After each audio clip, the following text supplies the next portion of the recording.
kesempatan kali ini saya akan menyampaikan aktivitas bisnis internasional dan penerapan bisnis model kanvas dari usaha kerajinan rotan Mantera Rattan, Cirebon, Jawa Barat, yang merupakan salah satu tugas yang diberikan di mata kuliah Bisnis Internasional jurusan Manajemen Universitas Wadaya Gunung Jati. Sebelumnya, saya ingin berterima kasih kepada Ibu Tiara Mutiarsi, SEMM, selaku dosen pengampu mata kuliah Bisnis Internasional dan semua pihak yang membantu saya dalam menyelesaikan tugas ini. Seperti yang kita ketahui, industri rotan merupakan salah satu komoditas besar di Indonesia untuk ekspor-impor yang bernilai tinggi dibandingkan dengan kayu. Cirebon merupakan salah satu daerah di Jawa Barat yang dikenal sebagai tempat produksi rotan terbesar di Indonesia. Kerajinan rotan yang dikelola oleh masyarakat ini sudah dikenal sampai ke mancanegara. Kerajinan rotan merupakan salah satu produk unggulan Kabupaten Cirebon. Produk tersebut sebagian besar diekspor ke negara Amerika Serikat, Eropa, Asia, dan Australia. Sekitar 80% kerajinan rotan di dunia berasal dari Kabupaten Cirebon. Pusat wisata belanja rotan Mantera berlokasi di Blok Sipelan, Desa Kertasari, Kecamatan Weru, Kabupaten Cirebon.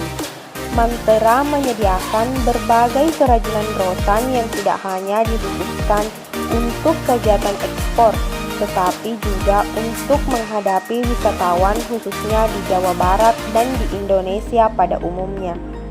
Bahkan wisatawan asing.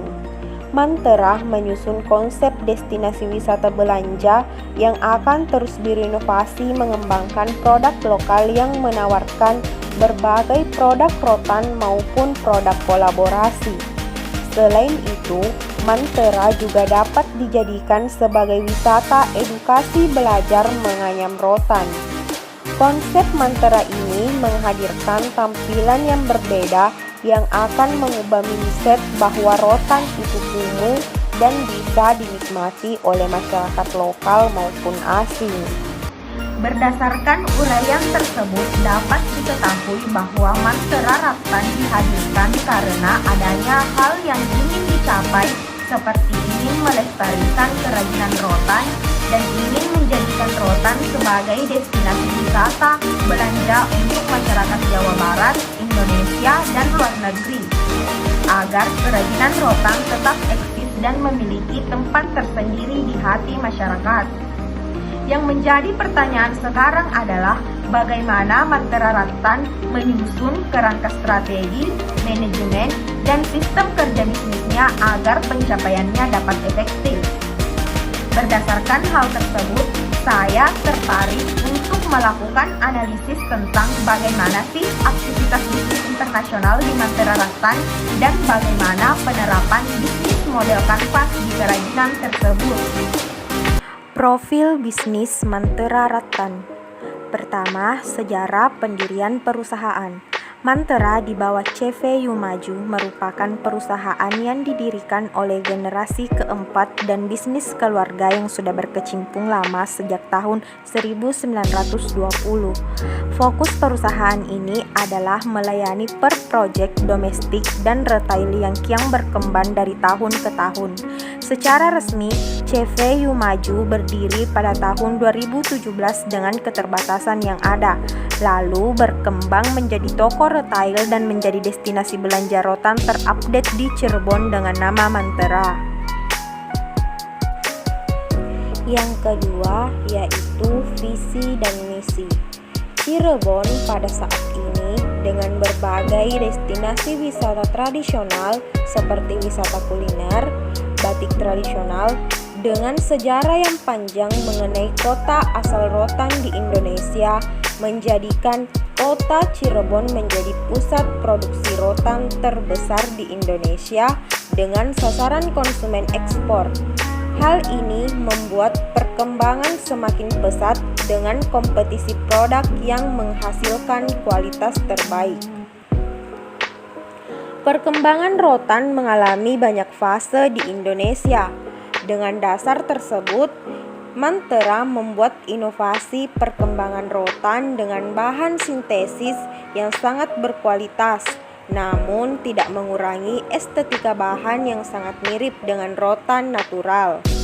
Mantera bercita-cita menjadikan kota Cirebon sebagai pusat wisata rotan agar kota ini tetap menjadi kota asal kerajinan rotan terbesar di Indonesia.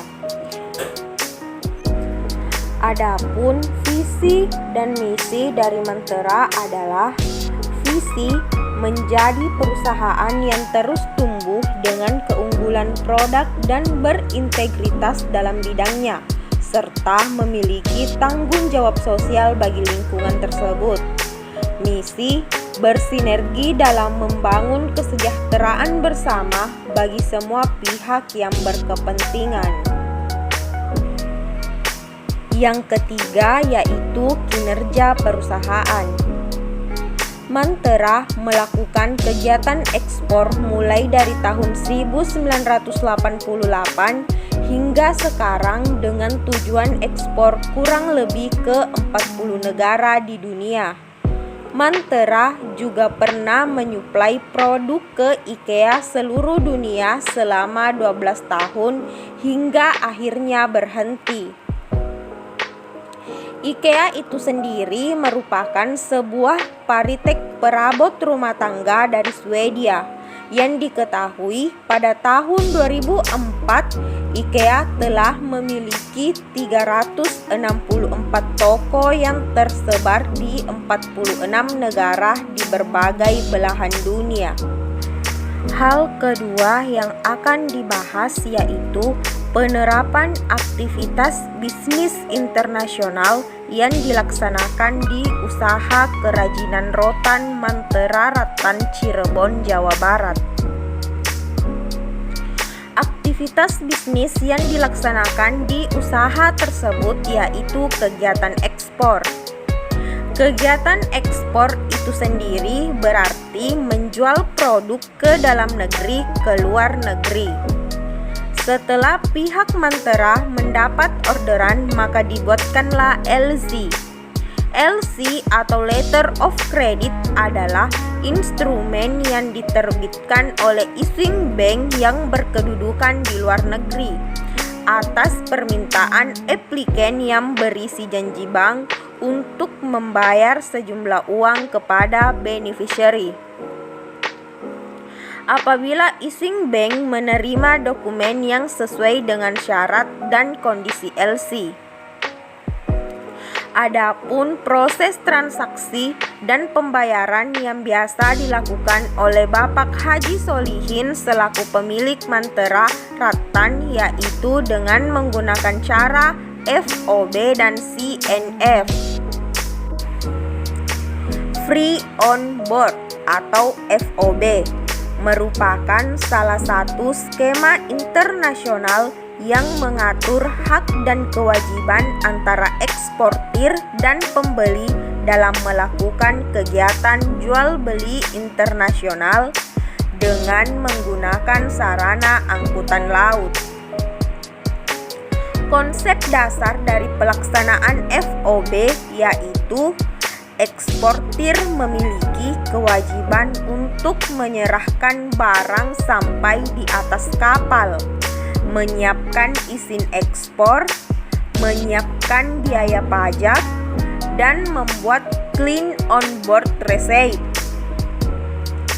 Importir memiliki kewajiban dalam mengurus angkutan, kontrak angkutan, membayar kargo, dan menanggung urusan asuransi. Cost and Freight atau CNF. Dalam sistem ini, biaya perjalanan barang di atas kapal sampai ke pelabuhan terdekat dengan importir ditanggung oleh eksportir, tetapi tidak termasuk biaya asuransi barang. Konsep dasar dari pelaksanaan CNF yaitu: pertama, eksportir menyiapkan barang sebelum atau tepat pada waktu pengapalan yang disebutkan dalam kontrak dagang ekspor.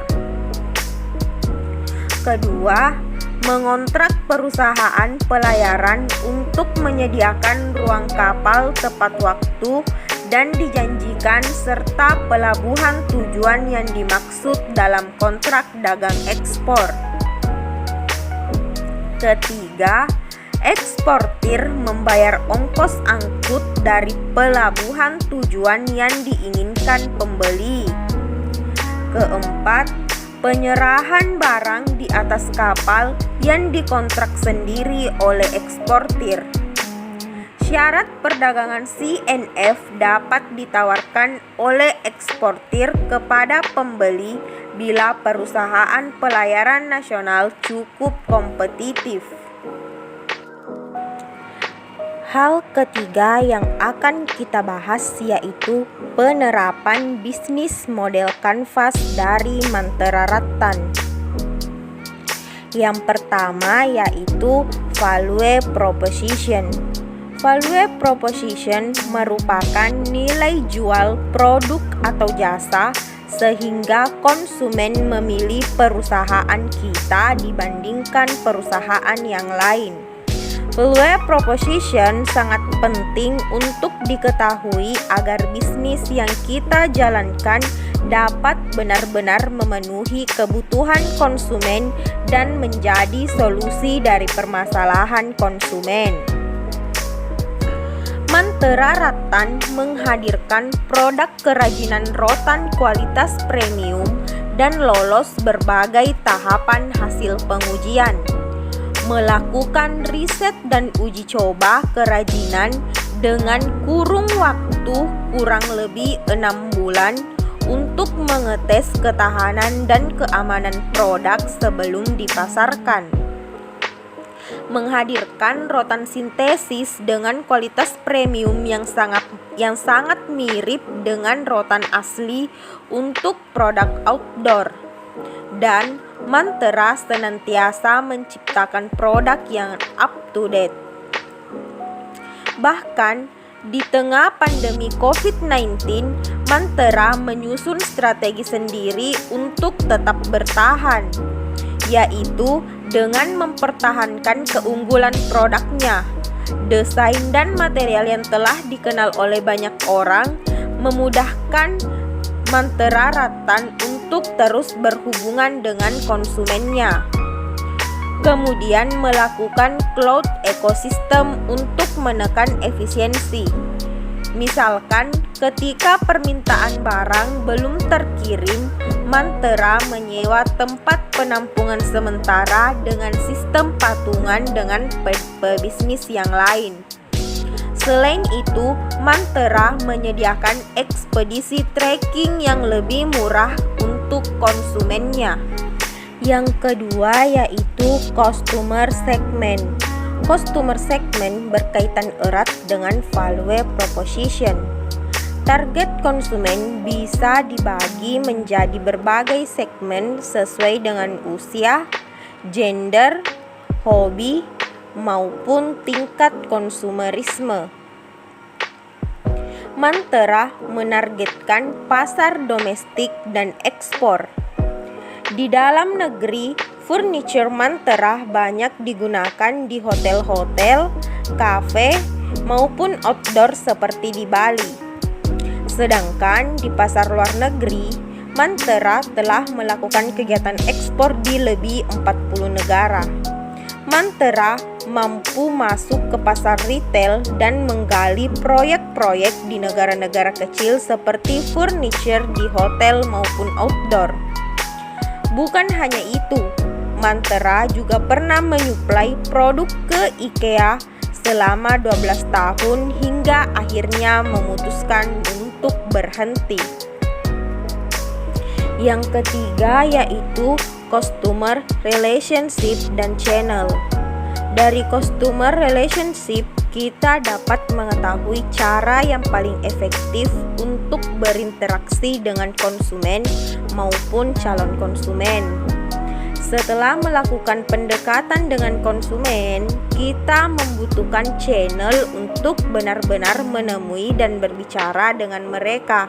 dan menentukan tempat paling efektif untuk mengiklankan produk kita.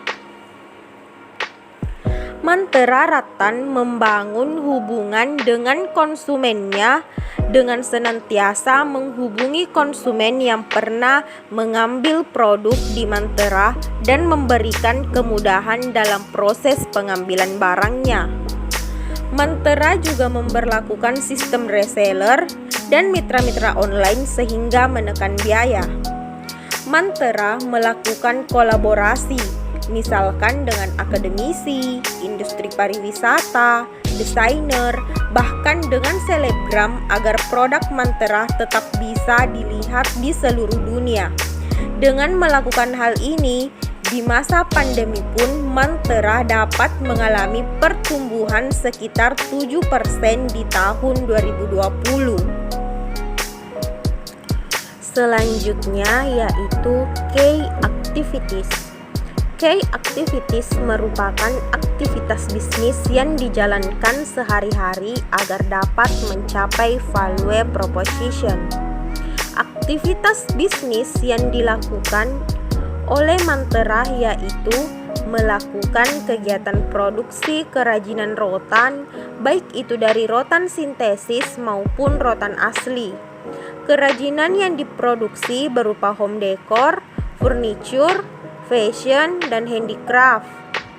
Yang kedua yaitu melakukan promosi online dan offline dengan memperlihatkan katalog produk dan melakukan kegiatan bisnis domestik maupun internasional seperti yang telah dijelaskan sebelumnya.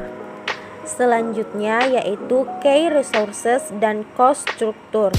Key resources merupakan aset yang dibutuhkan untuk mendukung aktivitas perusahaan agar bisnis yang digeluti tetap kompetitif.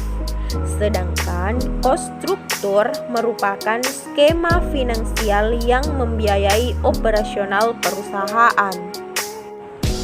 Adapun key resources yang merupakan aset pendukung aktivitas bisnis dari Mantra Rattan yang paling penting adalah mesin pembuat rotan sintesis dan alat pewarna semprot. Sedangkan biaya-biaya yang dikeluarkan berupa biaya pembelian bahan baku, produksi, promosi, dan pengiriman barang. Selanjutnya yaitu key partner. Dalam sebuah perusahaan dibutuhkan partner kerja yang mendukung perusahaan. Partner kerja membantu kita dalam mengembangkan produk perusahaan agar value proposition dapat tercapai. Mantra Rattan bekerja sama dengan pemasok bahan baku rotan dari berbagai daerah di Indonesia, seperti Sumatera, Kalimantan, bahkan bekerja sama dengan negara luar di Eropa untuk memenuhi kebutuhan bahan bakunya, seperti Netherlands. Selain itu, Mantra Rattan bekerja sama dengan desainer-desainer luar negeri dalam bidang fashion, misalnya tas. Mantra bekerja sama dengan brand terkenal yaitu Prada. Selanjutnya yaitu revenue stream. Revenue stream merupakan sumber pendapatan perusahaan dari berbagai sumber, seperti hasil penjualan, dividen, dan sebagainya. Sumber penghasilan dari Mantra Rattan pastinya berasal dari penjualan berbagai macam produk kerajinan rotan yang sekitar 80%-nya terjual di pasar ekspor. Banyaknya permintaan dari luar membuat Mantra membatasi produk ekspornya sendiri. Hal ini dikarenakan Mantra harus mengambil orderan yang sesuai dengan kapasitas dan kemampuan dari tenaga kerjanya.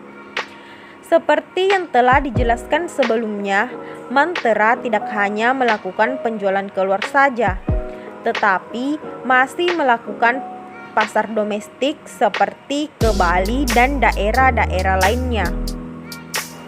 Berdasarkan pemaparan materi tadi dapat ditarik kesimpulan yaitu 1. Industri rotan merupakan salah satu komoditas besar di Indonesia untuk ekspor impor yang bernilai tinggi dan pangsa pasarnya sangat tinggi. Akan tetapi di Indonesia masih banyak daerah penghasil rotan yang tidak bisa mengolah rotannya sendiri.